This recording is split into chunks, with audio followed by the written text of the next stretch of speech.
News. Police have made an arrest in connection to the murders investigation of 4 college students in Idaho. 2 federal law enforcement sources tell CNN that the FBI took a suspect into custody in northeastern Pennsylvania. The arrest comes nearly 7 weeks after the students were found stabbed to death in a home near the University of Idaho campus. Police in Moscow, Idaho will hold a news conference later this afternoon, and CNN's Veronica Miracle is live in Moscow, Idaho with the very latest. Veronica? Well, Amara, as you said, those federal sources telling our CNN's Josh Campbell and Mark Morales that an arrest has been made.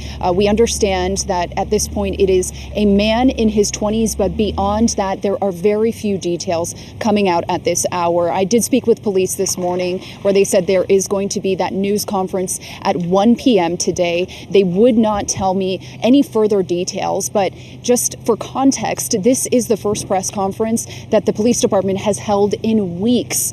We understand that this is going to be obviously a major development where they're going to be talking about that arrest, but it has been nearly 7 weeks since the murders happened here at this home behind me. And you can see actually today, another monumental day here at the crime scene that has been very relatively quiet over the past few weeks. There is a cleanup crew here cleaning this house today, and it's going to be eventually turned back over to the property owner. And so we understand that so much is happening here in Moscow and the police department making this big announcement today.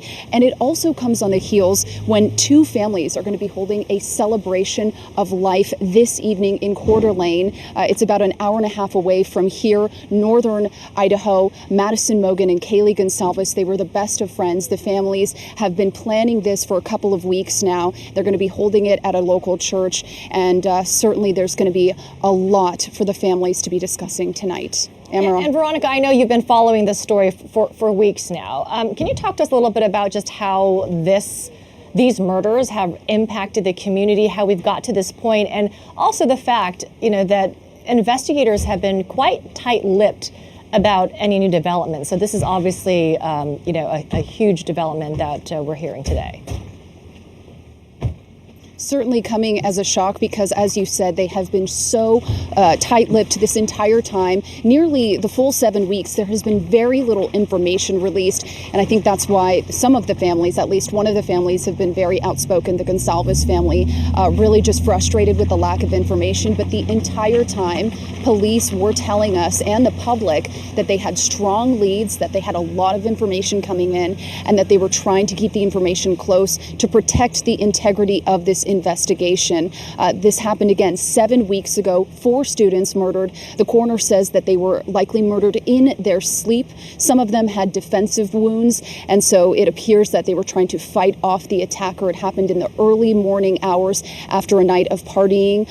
One couple, Xana Kernodle and Ethan Chapin, were at a party at Sigma Chi fraternity. It's not far from here. It's really in walking distance. And the other couple, Madison Mogan, Kaylee Gonsalves, the best of friends, they were out at the Corner Club. It's a bar in the area. They all came back here and were all home by around 2 in the morning on that early Sunday morning. And what happened between 2 a.m. and noon when that first 911 call came in, well, that is still a mystery, but we hope to learn more today at that press